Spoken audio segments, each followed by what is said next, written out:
Buy my novel, Escape from the Village, from major booksellers online. Go to escapevillage.com. Subscribe to my Substack. Go to fountainheadforum.substack.com. Thank you. Welcome to the party, pal. This is Fountainhead Forum 156. I have Kevin Bass. He's been a medical student. He's been posting a lot on Twitter about the coronavirus policies and some of the other insanity, and we're going to talk about that. And also, he's got an interesting story to tell. He is not the Kevin Bass who used to play for the Houston Astros, and he's going to tell us that he's definitely not that Kevin Bass. How are you, Kevin? I'm doing good. How are you, Chris? Yeah. Yeah, and as far as that Kevin Bass is concerned, I don't like him for the same reason. Have you seen Office Space?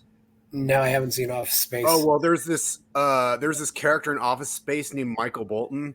He's a white guy who listens to rap music, and he's kind of a funny character. And everybody mentions, "Oh, your name's Michael Bolton. I love Michael Bolton." He's like, and he just gets really upset every time people say. I mean, he doesn't show it, but like he'll complain to his friends about people mentioning that because he's had to experience that his whole life of everybody making that comment about how they love Michael Bolton's music, and he can't stand Michael Bolton's music. So it's just funny. He's like, he can't stand that he has the same name as that guy. So yeah, no. It turns out that my dad actually knew that there was a Kevin Bass baseball player when I was being named. He didn't do that on purpose. I think my mom came up with the name, but my dad didn't object, and she only found out later that there was I think my uncle said, "Oh, that's the famous baseball player's name," and then she like asked my dad, "Oh, did you know that?" And he said, "Yeah, he just didn't think it was important to address." So they ended up calling me Kevin Bass, and so yeah, like that his name gets brought up. I don't really hate him that much. I just find that scene from Office Space really funny, so yeah. I pretend that I sort of have the same relationship, although I don't. He's there's so many people, we all got the same name, but anyway, so so tell us what inspired you to initially to become a doctor, and when did you start your journey to become a medical doctor? Yeah, so I was 19 whenever I decided I want to do it. That was my first year in college, and I didn't know what I was going to do. I was really interested in philosophy and all sorts of other things, but I wanted to do something practical with my life. I really couldn't get myself super motivated about, I don't know. It's kind of a weird thing becoming super academically oriented around philosophy in particular, because I didn't really have any sort of career goal. And so, what I decided to do, I was a philosophy major, but what I decided to do, I was like, you know what? I need something that will get me more excited. I do love philosophy, but I want something that will actually be something I can use in my career. And I decided, okay, what do I want to do in my life as a career? And I decided I want to be a doctor. Part of that's because of I had health problems when I was a kid, and I wanted to help other people navigate, their own health problems. That's a story I hear a lot. People go to become a doctor because they had some kind of weird health issue growing up, or they had a close family member. They want to become the caregiver. Yeah. So that was what school were you at then? I was at UT Austin. That was a great period of time. Yeah, UT Austin. So then after that, did you change to pre-med, or where did you go from there? Because you started with a philosophy major. Yeah, I did very well in I ended up doing a biology degree and an anthropology degree. I ended up with a minor in philosophy. I think I was like 3 classes away from having a degree in philosophy. And then I was so interested in so many different things. This is part of the story. To tell the full story would take a long time, but this is part of the story. And I feel like we should talk about some other stuff maybe. But yeah, no, I was interested in so many other things. So I ended up being a lab technician for like 5 years, trying to figure out whether or not I wanted to end up ultimately going to med school. I took the MCAT, and I got an extremely good score. And then I applied to med school, got into Texas Tech University, Health Sciences Center. And then sort of the shallowness of medical school bothered me. We just basically learned how to diagnose things. We learned the mechanisms of disease. We learned the treatments. We learned some of the mechanisms of some of the side effects. And I was told that as I go on, it's going to get even more shallow. You're going to basically memorize treatment algorithms. But I really wanted to understand what caused the different diseases that we were studying. We just sort of understood how to diagnose them, but like what's causing them. And so I decided I wanted to do a PhD. I ended up doing a PhD that took forever, partly because I wanted to make some big, great finding. And we actually ultimately did. We ultimately made a sort of fundamental discovery in biochemistry. It's not going to totally change the whole field, but it'll change a couple textbooks. Sorry, it'll change a couple sentences in a textbook, which pleases me. So, then, and not just a textbook, but any biochem textbook. Yeah, so then I think near the end of my PhD, I started writing about COVID more and more. I started becoming very disenchanted with sort of like the orthodoxy within health information online. I had for like the last 5 years been a really big debunker of health misinformation. I was very much along the lines of trying to support. I think the establishment does a great job. I mean, look, if you look around us, we have all these cars, we have all this technology, we have medicine that works. The establishment has to get things right much of the time in order for that to function properly. So we've had to slowly build on what's come before us to get to this point technologically that we're at. So there is something good to be said about the establishment overall. It's moving us in the direction of progress, but there are periods of time, periods of history where that's not the case. And sometimes the establishment is making the bad decisions about things. And I think one of those situations was COVID. And so by talking about that and understanding why that happened, we can make more progress in the future. And so I think, I think in some ways what I'm doing now is very similar to what I was doing before. I was very much defending the establishment online because I thought it was very important that people have the correct information about their health so that they can make good health decisions. But I'm doing something sort of similar here. The establishment made some mistakes, and so as a result, I'm trying to improve upon some of the errors that were made so that it can become even better or stronger. But I think things in some ways are going in the wrong directions along a few dimensions in medicine. I guess we'll talk about some of that today. Yeah. Okay. So you started so you did you got your your undergraduate degree, and then you took some time out in the real world, and then you decided the MCAT is like the SAT for medical school, I guess. Yeah. And so you entered medical school when? Oh my God, this must have been 2014. Okay, and I guess the standard, you're usually in medical school for how long? 4 years, but I did a PhD that was 7 years long. Okay. Which is the standard amount of time for a PhD. And I was, but not for an MD PhD. Usually for the joint degrees, it's like 3 or 4 years instead of 7 years. The reason I did 7 years is because actually at the beginning, they thought they were going to graduate me in 2 or 3 years. But again, it was a little bit superficial and I wanted to go deeper. So I ended up going deeper and taking a lot more time. I'm not sure I necessarily regret that. It was a significant amount of time, but it's made me who I am. So I think that was good. And then, so as a result, I think by the time I was done with my PhD, I'd been in a combined med school / PhD for 9 years. So 2 years med school, 7 years PhD. Came back. We're going to do 2 more years. It would be 11 years, which is on the higher end of MD PhD time, but it's not unheard of. And so I was in my 3rd year. Whenever a month ago, I got dismissed from medical school. So the way that it works is you do 2 years of preclinical training for medical school. You do a PhD, which could be 3 or 4 years usually, and then after you're done with your PhD, you start third year of medical school again to finish med school as an MD PhD student. In my case, as I was finishing up with my PhD, I was starting to write a lot about COVID, especially January of that year, and I graduated, I think, in March. And so everything that sort of followed after that was pretty crazy because the ideas I was saying was so controversial. This is last year.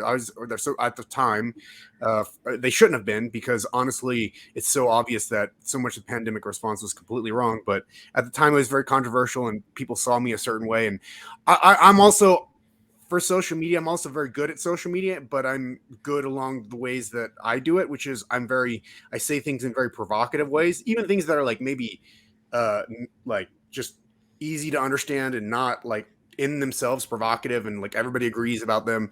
I am very good at like getting people engaged with them. And so I think, I made some people upset, especially when I started doing that with COVID in particular. And so that led to me to understand that human institutions, and especially things like medicine and like very hierarchical organizations, can be very scary as far as what can be done, how they can be leveraged against people who are unpopular. It's actually a very shocking to me. I never knew that humans were like that. Yeah. When did you first start writing about all this coronavirus stuff?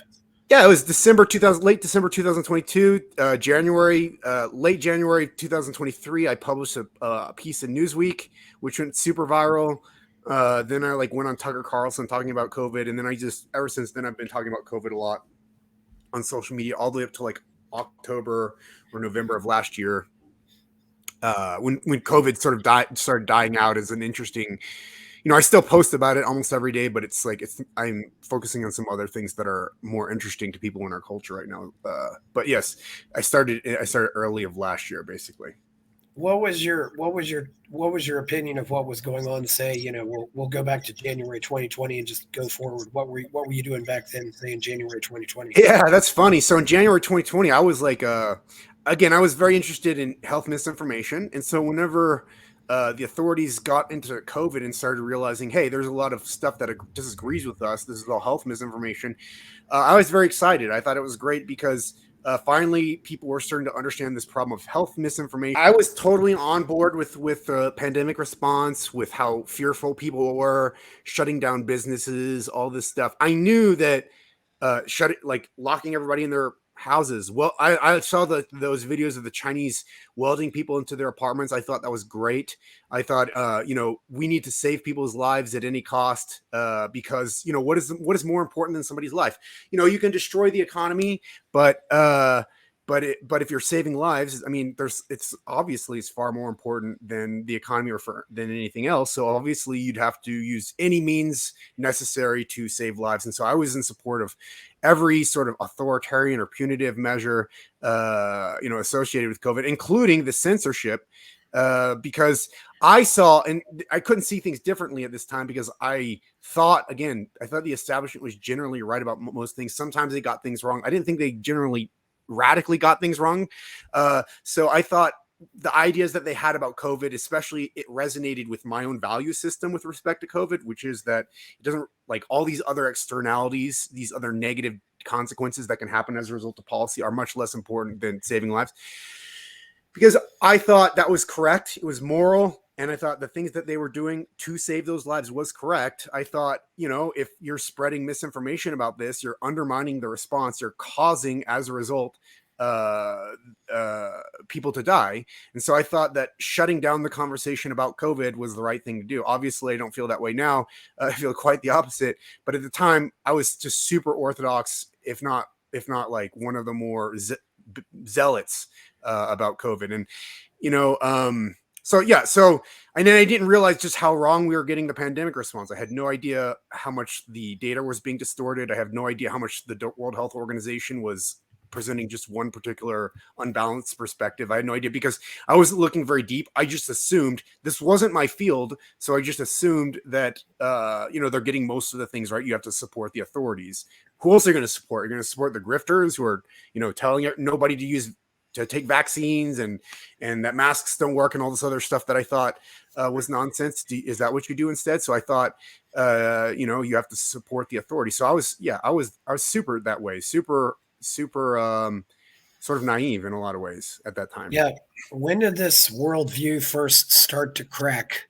Yeah. So for me, trying to debunk health misinformation, it's good, but really the people who like that kind of stuff are like fellow academics, fellow intellectuals, people who sort of get really nerdy about what's true and what's not in health science. And the people who are not so interested are just generally ordinary people. Ordinary people generally just want to know what's going to work for them, what's going to help them to like lose weight or lower their cholesterol or whatever. They're not really concerned with the nuances or whether something's strictly speaking false or true.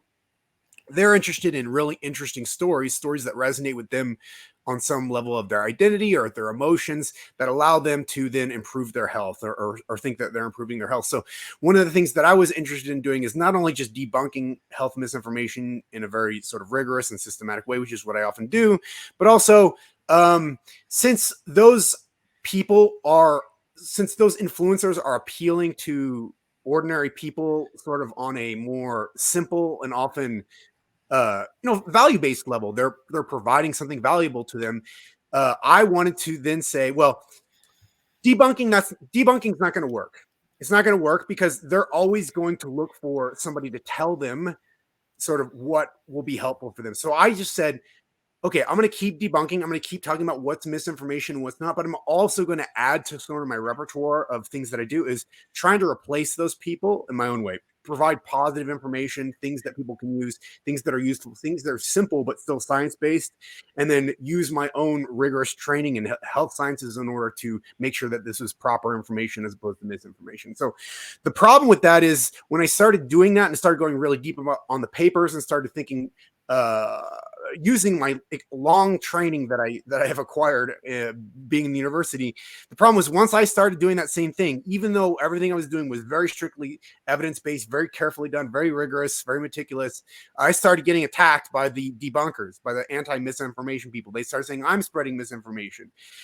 This is because anything that you say, no matter how good you are at understanding and diving into the science, it doesn't matter if it contradicts commonly held opinions or orthodoxies or whatever this or that health influencer says is correct and has the credibility to convince all the other sort of establishment health influencers that they're correct. If you say anything that contradicts that and people get upset with you, then you're spreading misinformation, even if you're right. And so I started to realize sort of this health influencer community of people who supported the establishment perspective, we supported the medical recommendations, the medical guidelines, etc. They were often not unbiased people. They were often just as bad in some ways as the quacks, the charlatans. In some ways, they're quacks as well in a different sort of way. And so then I started to lose a little bit of faith in sort of this idea that I could just follow along with what sort of the consensus was among the people who are the smart people or the anointed people, the people with the degrees, the people with the professorships, etc. I started to realize I had to start thinking very carefully about things, and I couldn't necessarily trust any one given source to tell me what the truth was. I had to think for myself and scrutinize and understand things myself. In the process, over the course of 2022, and throughout much of the pandemic, I'd been following this one guy named Vinay Prasad. And Vinay was, he's brilliant about the pandemic. He understands a lot of issues really well. He has a really good, very rigorous background in evidence-based medicine. And so even though I took the sort of more orthodox establishment point of view during the pandemic, I still respected him for criticizing things like masks or school closures and stuff. That's criticizing those things is like considered bad, or at least used to be considered bad, because like, do you want people to die? But he was actually right. Like, he was right about those things. Those things didn't help anybody, and they generally hurt people, and they destroyed trust in science. So but as I was kind of losing a little bit of my own faith in trusting the authorities about the science necessarily, and starting to try to think for myself, I started opening up more to those ideas that I'd already been open to, but sort of like kind of been pushing aside. But I started like really opening myself and allowing them to allow me to really radically, not just saying Vinay is doing really good work because he's offering another point of view, but saying, what does this other point of view say, and is it correct? So that was sort of that transition here, and that was sort of as a result of my loss of trust, and then sort of diving into things that I had known were potentially legitimate earlier. Yeah, and then so I think I retweeted this one thing by Elon, this one tweet that he made that I thought was very funny and also provocative, and I just like this kind of thing that Elon does. He said, "My pronouns are prosecute Fauci," and I retweeted that. I think I quote tweeted it, and then I just got dogpiled by the health influencer, pro-establishment people saying I'm a grifter, I'm trying to get a bigger following. I was, of course, losing tons of followers, so that doesn't make any sense. But they accused me of doing it just to get followers. Yes. So then I was like, you know what? At that point, I was like, these people are I'm not gonna say what I really think, the word I was really gonna use, but these people really suck. Like they think they know everything about everything, but they're really closed to a lot of things, and they don't actually know what the truth is. And then so I posted this one thread, which sort of started me down this journey of becoming this right-wing extremist grifter, as some people call me. I posted this thread of about why this. I basically said, look, I was wrong about COVID. I supported this pandemic response. I was completely wrong. The entire medical establishment was wrong. I'm not a representative of the medical establishment. Like, I'm not Fauci or whatever, but I can at least, as somebody who's involved in the medical establishment, I can at least say for my own part, I was wrong, and I'm sorry. Yeah. And then I apologized, and then that went super viral, and then I started getting more support. Like, I started like feeling like not only that came from my own heart, like realizing that, whenever you get dogpiled by people who don't know what they're talking about, I was doing that to other people before. And so I wanted to apologize for the role that I had played in that.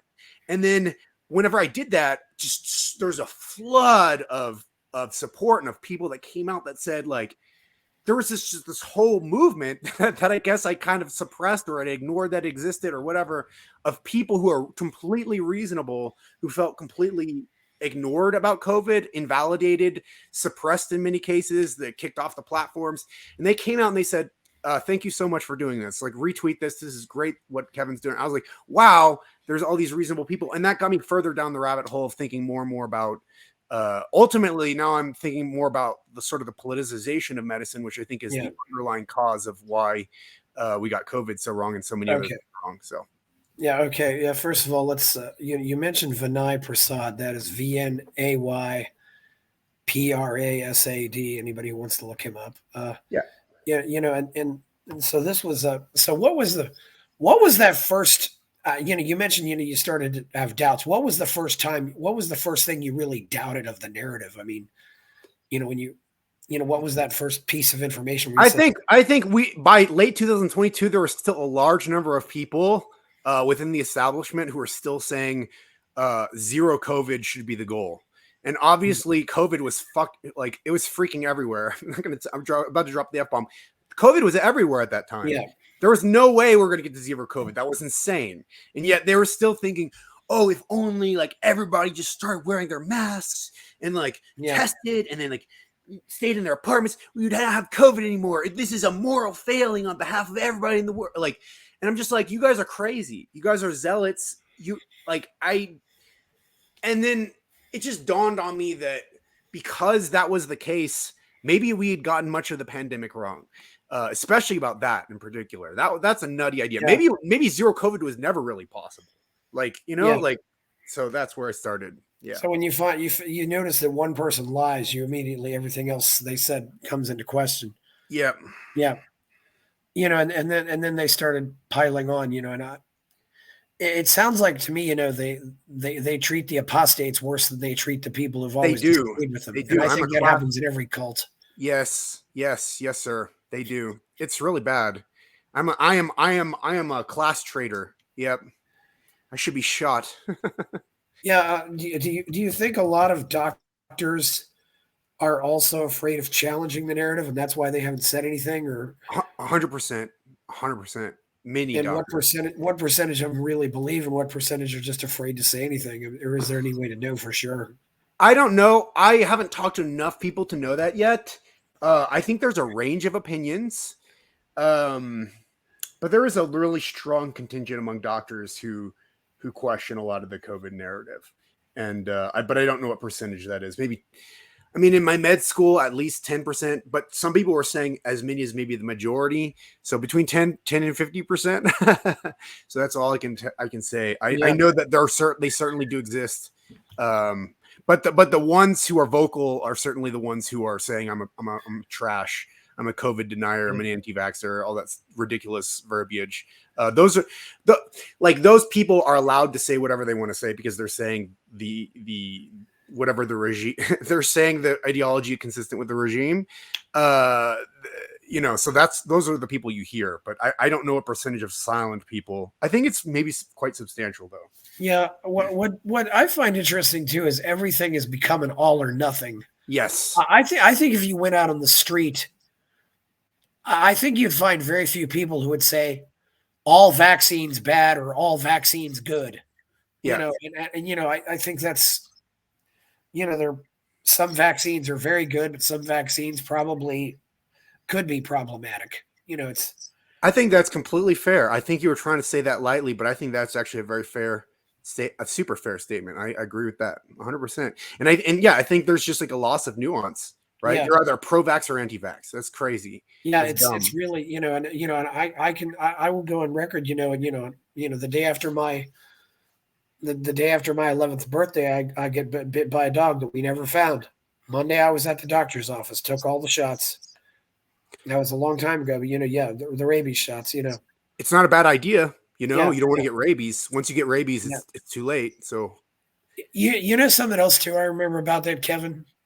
hmm. My mother said to me, she said there were 7 cases of rabies last year, and in that case actually was 7 people died from rabies. It wasn't just you got rabies and survived, but it's kind of funny how cases now are were no used to be deaths, but now they're just anytime you have a positive test for something. Interesting cases. Hmm. Yeah, this was quite a while ago. It wasn't and trust me, the rabies people still think the rabies protocol is horrible, but this was over 40 years ago and it wasn't that bad. And I hear it's gotten a lot better since. It was 7 shots over 4 weeks. But yeah, Yeah, I don't know where that comes from, the science there. All I know is that once rabies gets in too far, you're oh yeah, doomed. So you better you better be aggressive. That's yeah, as far as I understand. You know, I'm not a yeah. rabies expert. I wonder if we dig in, you know, more nuance will be available. But yeah, But that's all. But you know, at the time, that's also a vaccine that's been out for over 100 years, so we can feel pretty confident that it works. yeah. And if there are harms to the vaccine, then you know, there if you have a high, you know, if you think there's a high probability that the dog was rabid, the benefits are certainly going to be Yeah, much bigger as far, you know, if you do have that confidence. it's a gamble you don't need to take. I mean, I would certainly go back and do it all again. You know, it's a Yeah. Did you something bad happen to you as a result of the rabies vaccine? not nothing happened, but Okay, I'm that's just good. all I can say is we never found the dog. So Yeah. Yeah. I don't know. I don't know what the downsides are. I wonder if they're relatively rare, in which case it would probably usually be a good idea to do that. Depending on what the odds are yeah, that the dog has rabies.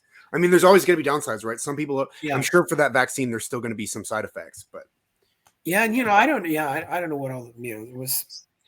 You know, it's still like 1,000. It was like $1,000 back then. Well, of course, it was all paid with insurance. You know, but still is. You know, and I mean, it doesn't even, you know, it doesn't even require to, you know, talk to a doctor. You know, just get in, a nurse gives you the shot and that's done. yep.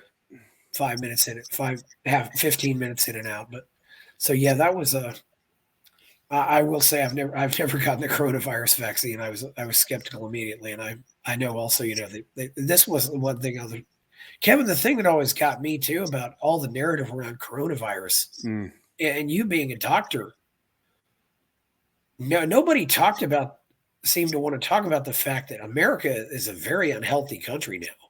Yeah. I Yeah. mean, you know, certainly you certainly you've noticed that too. I mean, Yeah. Yeah. I think probably about half of the deaths could have been prevented if if we were in good health. About half, maybe more. So because every time I'd hear about a lot of these people, I just see that these people were enormous. It's just, and then you know, you figure, well, if they weren't enormous, would they have died from this? And maybe they would yep. have. Or they had some other kind of comorbidity, or you know, there was a case where a guy in Colorado died, but had a blood alcohol level of 0.56, and they said, "Oh, he died with COVID." You know, it's a Great. Yeah. The whole it was overcounting. Yeah.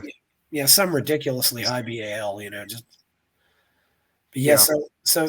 So how'd that go along after you started questioning things? People, when did people start attacking you on social media? I need to Oh, try to put more dates on your stories, please. oh yeah, that was immediately. Yeah, So you know, on the 30th, we published that piece.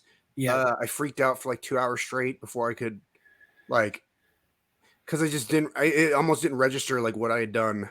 yeah, I was almost about to send my editor an email saying, "Please don't put that can you please retract the piece? Yeah, that was Newsweek. That was the 30th of what month and year? January of 2023. Okay. And yeah, and then but eventually I got over it, and then it was just super viral, much more than I thought I probably even dreamed of. It was crazy. And that was good, but of course everybody was attacking me like crazy. I'm a charlatan, I'm a fraud, all these other grifter, all this other stuff. It's because I'm a loser. And then suddenly, like, my reputation changed. Like, the reason that I do this is because I'm actually a bad student, or I don't know. Depends on which post you want to read. There's always all sorts of different ways that people want to use to defame me and say that I'm terrible. But yeah, no, it started immediately, and it just kept going. Like, but at the same time, yeah, and then I like lost most of my friends. They thought I like a lot of people thought I went crazy from the old communities I used to be involved in. And it's yeah, it was immediate and overwhelming. Med school was crazy. Med school was just like, how do I say? Med school was people just basically writing me up all the time. Yeah. For things that didn't happen, or things that were like, if you really think about like what happened, you're like, what? But then they can like make it sound like weird. I had a friend who once said something about like something about trans people. Like, maybe we made a joke or something about like cis trans, like using those words or something, or pronouns. He made a joke about pronouns, and he was on a school, an elite school on the East Coast, and he said that, as soon as he did that, people started acting different around him. They started like not like wanting to be around him. And then eventually he got called in, like within a couple of weeks, he got called into his like superior's office. Apparently he's making people uncomfortable. They said they complained that he's making them uncomfortable. Completely normal guy, like completely socially adjusted, all this other stuff. And then eventually he almost had to like resign, but he ended up leaving to go to another program. And it's a very strange thing what we have going on, because politics are so identity oriented now, so that it's a part of like who you are. And so if somebody like says something that conflicts with that, like they're kind of negating you, so to speak. That's very unhealthy, but it's a mass phenomenon now. It's a mass phenomenon that we are so identity focused in our politics that if somebody disagrees with you about some issue, especially some cultural issue, you can start to literally feel uncomfortable around them.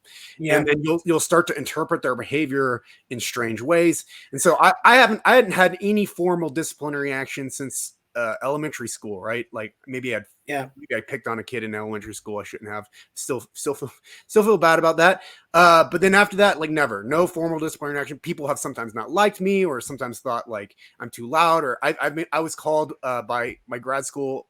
Some people at my grad school once somebody called me arrogant. Okay, so I'm not always like. Not everybody always loves me, but I've never had any formal disciplinary ever. But then as soon as I got back to med school, it was like a new one every week or 2 weeks, like a formal point every 2 weeks or 2 weeks. It was the craziest thing. And nobody would tell me what the reason. Sometimes there would be like these nondescript professionalism complaints. There wouldn't be even any detail. There was no detail in them. Nobody and I would ask, what is the issue? Nobody could tell me. Or if they told me, it was like a weird thing that was like, that can't be the reason. Like, can you please tell me? And then I would get like half punished, and then like nobody would tell me why I'm getting punished. Yeah. And it was a weird like circus. I have a story for it. I'm gonna like tell the whole story to the world so everybody like understands how these things work. Because I wouldn't have ever believed that people could behave this way. And do this kind of thing. But yeah, like once you say something that goes against the narrative, people can take it very personally and think you're evil. Like I'm evil, like I'm killing. That. So, and they never give specifics, like it's this guy hurt my feelings. It's like, well, what did he do? He hurt my feelings. Yeah, it's always something vague. Just you've been to the University of Texas, which has a reputation for being very much on the left. Yep. Texas A&M, on the other hand, has very much a reputation for being on the right. What's the culture at Texas Tech like? I can't compare it to, I can't compare it to A&M, but I can compare it to UT Austin. It is important to realize I went to UT Austin. I graduated like 2010, so it was a long time ago. So it was very left leaning, much more openly left leaning than Texas Tech. But I think the med school at Texas Tech is still, especially the administration, is overwhelmingly woke. Now there are high level administrators who are more pragmatic and ideologically neutral. Yeah. But the immediate med school administrators are all woke, and most of the class is either woke or trying not to say anything, and they're conservative. And that's so, and it's not as open as it would be at UT Austin. And I spent some time at University of Pennsylvania. It's about the same as it was there at that time, and that was like 10 years ago. It was about the same there. So I think it's kind of crazy. I think Texas Tech is, at least the med school, is about the same level of wokeness as like the East Coast med schools were 10 or 15 years ago. So, yeah, which is crazy because they were woke. Now the med schools on the East Coast are absolutely insane. But I think, it's the official ideology, so to speak, or the unofficial ideology that like you have to endorse, is overwhelmingly left wing. But I do think, being Texas Tech and being in West Texas, there are many more conservative holdouts as well, but they still do have to go along with the sort of party line, or they will get in trouble.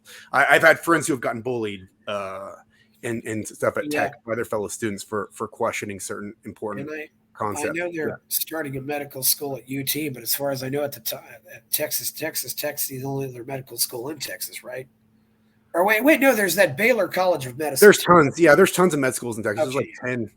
Baylor, there's UT Southwestern, there's there's Dell at UT, there's one in San Antonio. I wasn't sure. Yeah, there's one in El Paso. I guess I wasn't really sure how many medical schools there were. So I'm sorry about that. That's interesting because I would tend to think that at least as they get older, doctors would probably be more on the right wing than on the left. I mean, it's but maybe they're trying to change that. I think there are more conservatives who are older in medicine. I think the younger generation is far left. Yeah, and those people, even though they're lower on the hierarchy because there's just so many of them and their attitudes are so strident, they still influence the culture of medicine. If you think of Mao's, I want to make this analogy. Mao's Red Guard, right? Yeah. Those are all young people, and they were the ones who enforced sort of the strictest interpretation of the official doctrine. And so I think we have something very similar, not with regard to medicine, but with regard to the professional class in general, the professional managerial class, basically lawyers, lawyers, doctors, media people, journalists, artists, scientists. Across that entire class, it's the younger generation who's very super woke. And I think they are changing the culture in general of the entire sort of professional managerial structure. So yes, it's a scary situation, honestly. I mean, I sound very enthusiastic and energetic about it, but it's horrifying. The situation, it's much worse than I think most people understand, and the implications are much worse. And once that transition, that full shift of woke people essentially completely takes over and the older people retire, I think the tenor is going to change more. It's going to become more open, and that fact, and I think that's going to be a very scary time, honestly, unless things change. I'm very terrified about the next 10 or 20 years. Kevin, I also got to ask too. I mean, how many instances do we have cases where doctors are threatened for, making political statements or even saying that they just voted for Trump or voted for, Mitt Romney? I mean, do we have cases where these licensing boards say, shut up or we're taking your license away, or even possibly, getting more on the criminal end of saying, shut up or we're going to come beat you up, I really wonder if this is happening. I've asked doctor friends. I asked a former doctor friend of mine. I said, "Has somebody threatened you?" And I know, even if he has been threatened, he may not say so. I think it works a little bit differently. So I think right now, the way things are right now, it could be different in the future. But right now, uh, you can be conservative and be a doctor, no problem. Yeah. You can vote for Trump. You can't be too open about it, especially if you're in an academic environment. I mean, you can. Some people can. It depends on how well established you are. But the more conservative, the worse your reputation. And if you're younger, you're more vulnerable. So definitely as a med student or as a resident, definitely much more vulnerable. And the way that it works is they don't come after you for what you said. They will take you to a room, private room with them. One of your supervisors or whatever. They'll say, you know what? In public, you should probably not get off social media completely. And they might even say something like, I've had this experience. They might even be like, you need to get off social media. Like they might even say that to you. Yes. Right. And they're telling you what you need to do. But the way that the exclusion works is they will find things that they don't like, or find things that may be a mistake, a true mistake, that may be a normal mistake to make, right? A normal mistake to make, or maybe an abnormal mistake, but a harmless mistake. It's just something you didn't know because you didn't understand. They'll find these things and then they'll blow them out of proportion, right? Or they'll file spurious complaints, or somebody who maybe you may make a genuine mistake. If you're a doctor, you have a patient, maybe a genuine mistake. But if you were on the right side of things, if they didn't hate you ideologically, they may have like let it go, but then they find out that you're a conservative. And so they want to stick the knife in harder. So basically being conservative and being especially outspoken, which is probably the bigger problem, being outspoken as a conservative, makes you more vulnerable. Yeah. It's not that they're going to like tell you to stop voting for Trump or tell you to, but it'll make your just situation in general more precarious, because people will interpret what you're doing and report what you're doing differently than if you were sort of more ideologically orthodox. And so I think that's the set of mechanisms that can get people into trouble. If they're indirect, they'll never directly say it because they can't. That's illegal. So yeah. Well, and my attitude has long been, no matter what job you do, don't mention your employer on social media. I don't even connect with coworkers on social media, except for LinkedIn. Yeah. I think that's just asking for trouble. But if I could have gone back to doing things over again, I would have not made friends with anybody in med school. Right? That would have been my number one thing. I would have not been anything except for a robot. Yeah. I would have not talked about anything. And I didn't bring politics to med school. I didn't. But I would have kept all of my behavior to the barest minimum possible, so that if somebody wants to misinterpret things, the only thing they can misinterpret is how I did a patient presentation or something. That's all they can do. And so that's what I would have done. And so I think if you are different, or if you stand out in any way and you're in the workplace, you become vulnerable in general, and whether it's politics or anything else. And so those sorts of people who may be a little bit different should keep things strictly professional. And that's certainly going to be my approach if I end up going back to med school, is to be just nothing but a doctor, not a person. I'm not bringing anything of my person to the work. And I think that's the smart thing to do. Yeah. One thing, do you think it makes the situation better or worse that a lot of medical school students it's often said they're working all the time. It's the hardest part of the job, and they never really get out of the bubble all that much. They can't really have a social life. They can't really, spend time with anybody else. But I mean, basically they're in medical school and they sleep, and that's about it. Yeah. The question is, what is the question? Well, if they had more time to get out and talk to people, get out and socialize, or get out and meet with people, that this might be less of a problem, or would it be more of a problem? 100%, because I think that this is the problem. I think this is the problem. It's not just medicine; it's every profession. I think in the past we had civic institutions like churches. There were neighborhood communities, just different places that people ended up going, where they got to know all sorts of different people in their area, not just people belonging to their own social, professional class. And so you got exposed to all these different perspectives, and that grounded you in a shared reality. Also, television, there only had like 3 channels, so everything wasn't completely customized and constantly reinforcing your own beliefs. You had to constantly confront that other people had different beliefs and accept that those people were also Americans like you. I think the situation that we're in right now is everybody is in their little bubbles. They are in their own echo chambers. There is this homogeneity, and the fact that they're not getting out is what's causing these problems to happen. There's these self-reinforcing ideological bubbles that are preventing people from understanding that there's a whole number of people that are not in their bubbles that completely disagree with what they're saying. And these people are humans like them and have reasons for their perspective that they could understand if they had been repeatedly exposed to these perspectives, but they're just not exposed to them. And I think that is the number one problem, 100%. So yeah, unfortunately.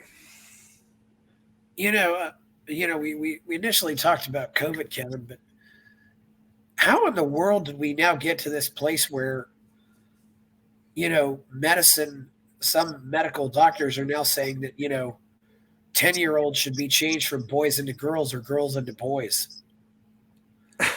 This is insane.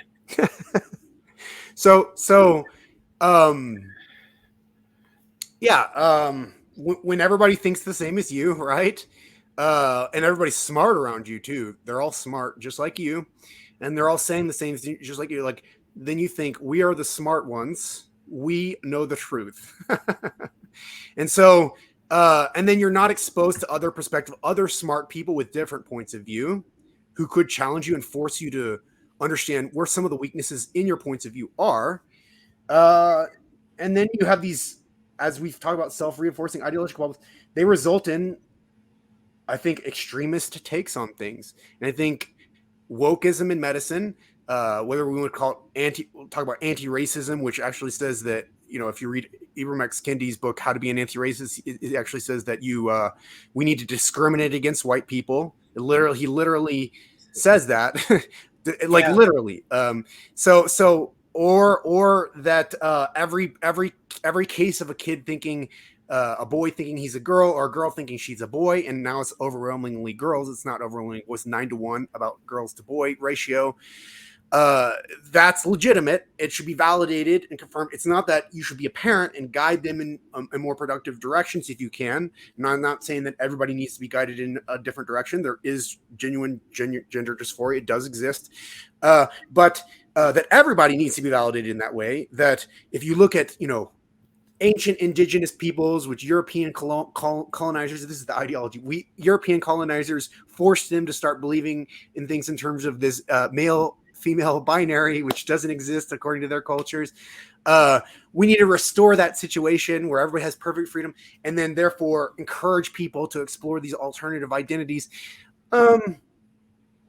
You can get down that rabbit hole if everybody sort of starts believing the same thing and you're not getting alternative perspectives. And so we do have this incredible increase, exponential increase in especially girls identifying as transgender. And the reason that's been explained to me, and that makes a lot of sense, is that for girls in particular, female puberty is a lot more problematic and difficult than male puberty. Male puberty, you just get horny and you want to, like all that. But with female puberty, it's much more disconcerting. I had a female friend, or a girlfriend, where she would talk to me about her going through puberty and how, her friend's dads, like she'd go over to her friend's house, her friend's dad, she's 13 or 14, she can feel the sense that friend's dad looking at her differently, right? Because she's attractive, and she doesn't know how to interpret that. Obviously, so she hates that, right?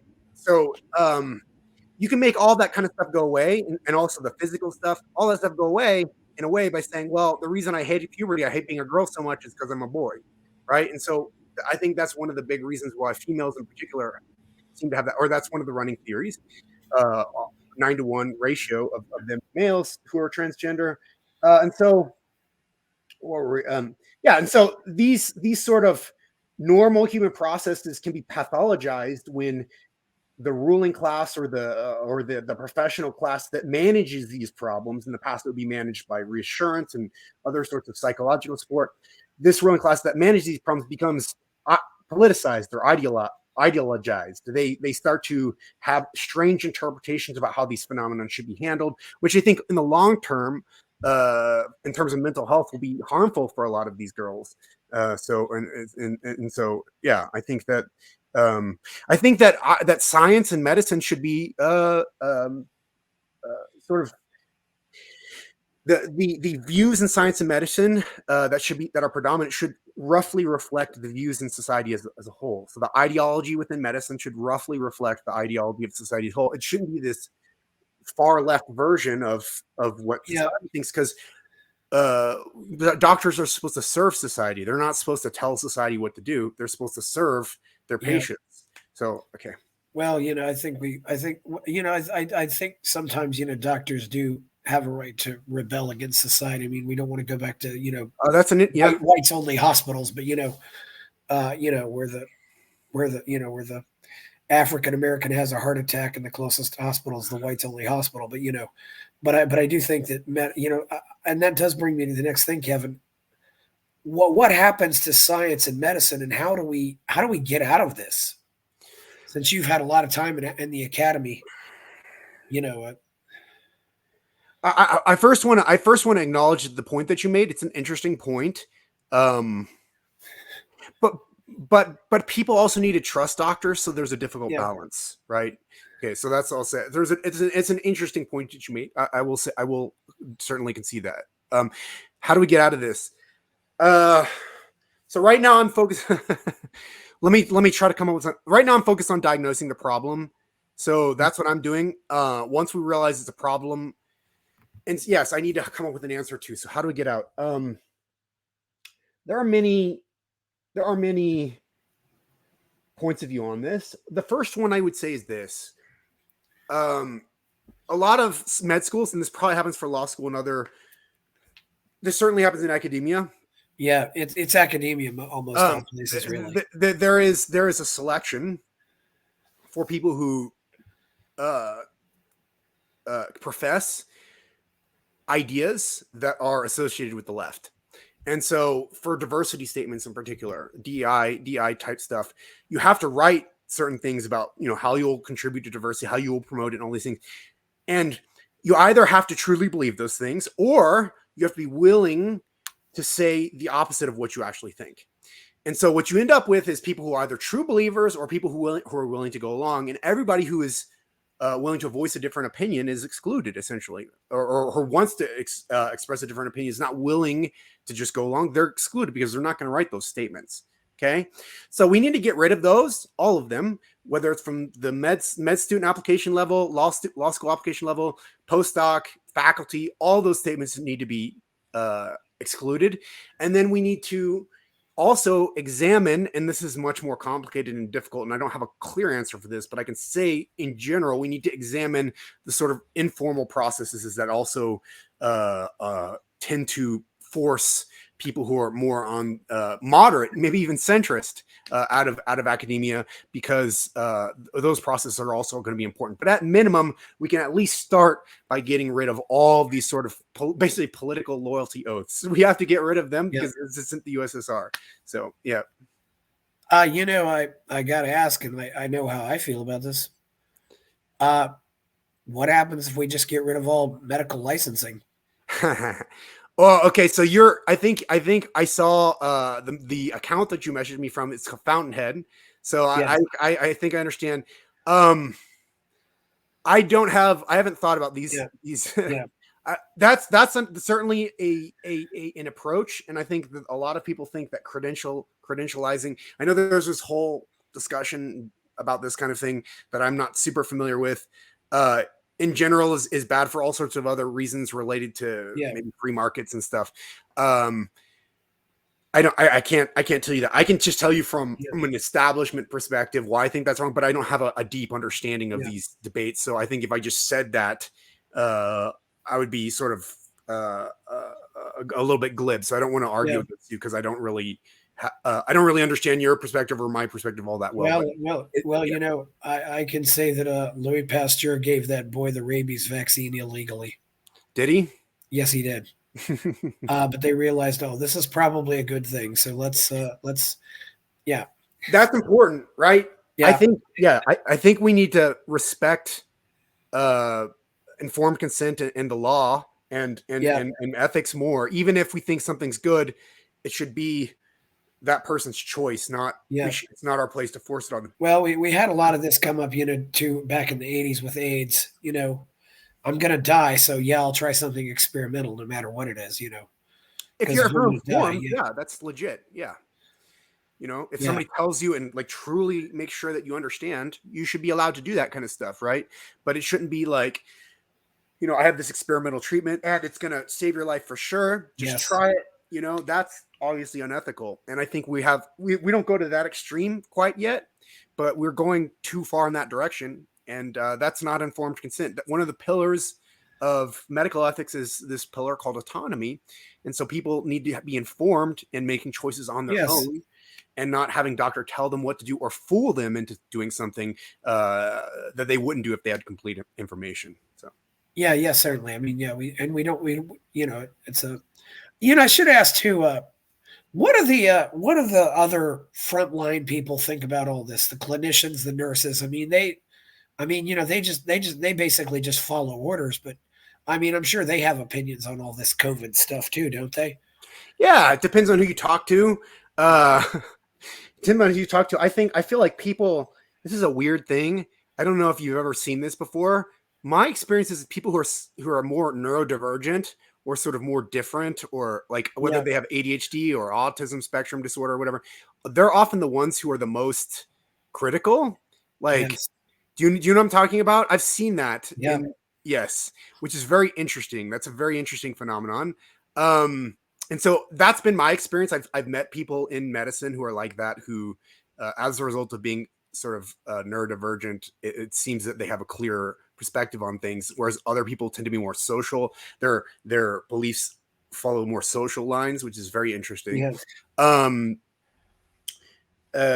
But yeah, there's a range of again, I've been in an academic bubble. The people who I've known who are outside of that bubble, who are more in private practice, maybe they're associated with the university, I've noticed just very superficially some differences along the lines of a sort of proper reality perception as opposed to being sucked into the thought warping thing. So yeah, but I don't have a lot of experience there because I've mostly been in an academic bubble. And if I'm not in an academic bubble, then I'm like associating with people who are like way out of the academic bubble and like on the other end of things that I also don't fully agree with them. So I'm around a lot of abnormal people, so a lot in either direction. So it would be interesting to ask the question, how do people in the general community think about things? And I don't know that as well. I have to say, having done server support for hospitals myself, and started in that, I have a lot more respect for the people that are out on the front lines, but I have a whole lot less respect for hospital administrators. Yep. They seem like they're completely and totally clueless, and they have no idea what's going on. And just the fact that these people were kind of running the economy is pretty frightening. Yep. And even the so-called scientists who are in charge of the response, they were bureaucrats. Yeah, they were primarily bureaucrats, not scientists. I liked my immediate supervisors, but go one level up for them, they're just in their own little world, and I don't think they have any idea what's going on. Yeah, it's a. Yep. Yeah, it's a very interesting. It's a. Yeah, and also, what do you, before we go, what do you think about the whole, also the really, which seems to be mostly an American thing, the entire lawsuit culture that exists in medicine right now? I mean, I think it's really went so overboard, and it's just made it so harder for doctors to operate in America, and it's certainly increased our costs. I don't have a strong opinion about that. Yeah. It's not something I think about. I know that. Yeah, I don't have a strong opinion about that. Okay, and I guess final before we go to is, what's your favorite doctor movie or TV show? Um, I mean, I like um, I like House. Actually, I like House and The Doctor for the same reason. And in some ways, I mean, they're both always trying to tell the truth, right? Whether or not it's actually there's a very interesting theme that runs through both of them, despite the fact the characters are on opposite sides. Have you seen The Doctor? Is that with William Hurt? Is that I'm not sure, but he It's has. from 1991. I certainly know House, but Oh yeah. yeah, no. William Hurt is yes, that's a film, but there's a series called The Doctor, and it's recent. It's a TV show, and it's about a doctor who is on the autism spectrum. So Oh yeah. similar to House, he basically can't help but tell the truth, and he pisses people off, gets into all sorts of trouble, but he's brilliant. It's so interesting. It just occurred to me as I was talking about this just like a couple minutes ago that the themes are so interestingly similar between these programs, yes. But the characters are very different. Like House MD, he has more of an edge. He's probably less on the spectrum than the other doctor, but he's and so he's like an anti-hero type character, whereas in this other series, he's on the autism spectrum, but he's more sympathetic because he's a nice person, like a really an intensely innocent and nice person, but he's still constantly pissing everybody off. And I like this series a lot because again, each of those people, they're dedicated to telling the truth no matter what. That's their character. And I think we need more of that.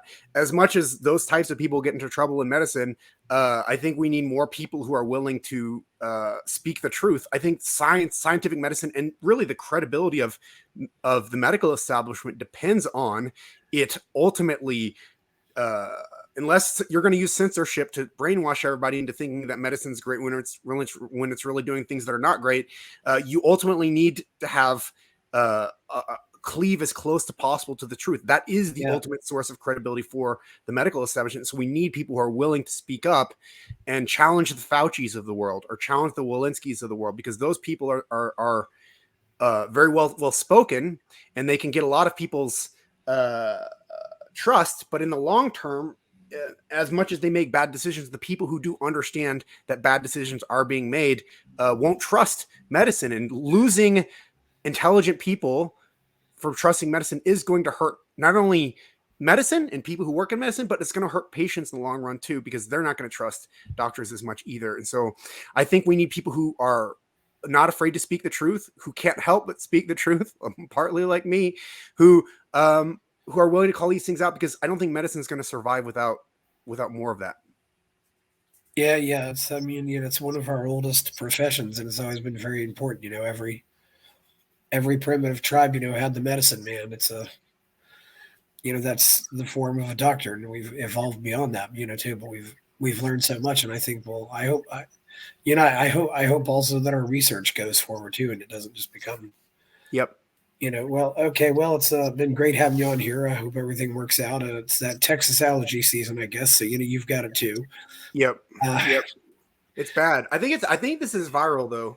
But it could be an allergy. It feels like an allergy. It does feel like an allergy more than it feels viral. Yeah, maybe it is. You're right. Yeah. Yeah, it could be. Yeah. So anyway, where can we find you out there on the net? You can find me at Kevin and Bass, KEVINNBASS. I'm also going to have a big op-ed coming out in a newspaper, second page of a newspaper soon. Yes. That's Kevin N. Bass, you said? 2 N's, yeah. KEVINNBASS. Yeah. Check out my op-ed coming out. It's going to be like super soon, within the next few days. And that thing is going to go, I think it's going to be widely read. And so if you want to hear about what's wrong with medicine right now, and how it's been politicized and the harms that are resulting from that politicization, check out the articles that's going to be coming out really soon, and talk about it, share it, because I think you will find it very interesting to read and thought provoking. And let me know what you think about it. Send a message to my Twitter account. If you reply I often don't see the replies unless I'm following you. So you Yeah. need to probably send a DM. That's the only way I'm going to be able to know that people are reaching out, and reach out to me on Twitter. Yeah. I And that's have the your only way email I too, am. but yeah. So go ahead. And I'm not sure, but I think this might mean I'm now 1 degree of separation from Tucker Carlson since you've been on Tucker. Right. Yeah. Elon sometimes comments or likes my Yeah. posts. So you're 1 degree of separation from Elon Musk. Yeah, and I need to get 1 degree of separation from Rogan too. That's another goal. Right. He used to follow me. That's another story. Not anymore. I think I'm too pro-vax for him. I think I like vaccines too much. Yeah, Rogan. I think Rogan's a very good service for the world. I think he asks a lot of the questions. He's open-minded. I agree. I agree completely. Yeah, I'm glad we need to have more long discussions and get those discussions going. So please like the video, follow the channel, get on my Substack and buy my novel Escape from the Village. Thank you, Kevin Bass. I'm Chris Baker, and we're out. Yeah.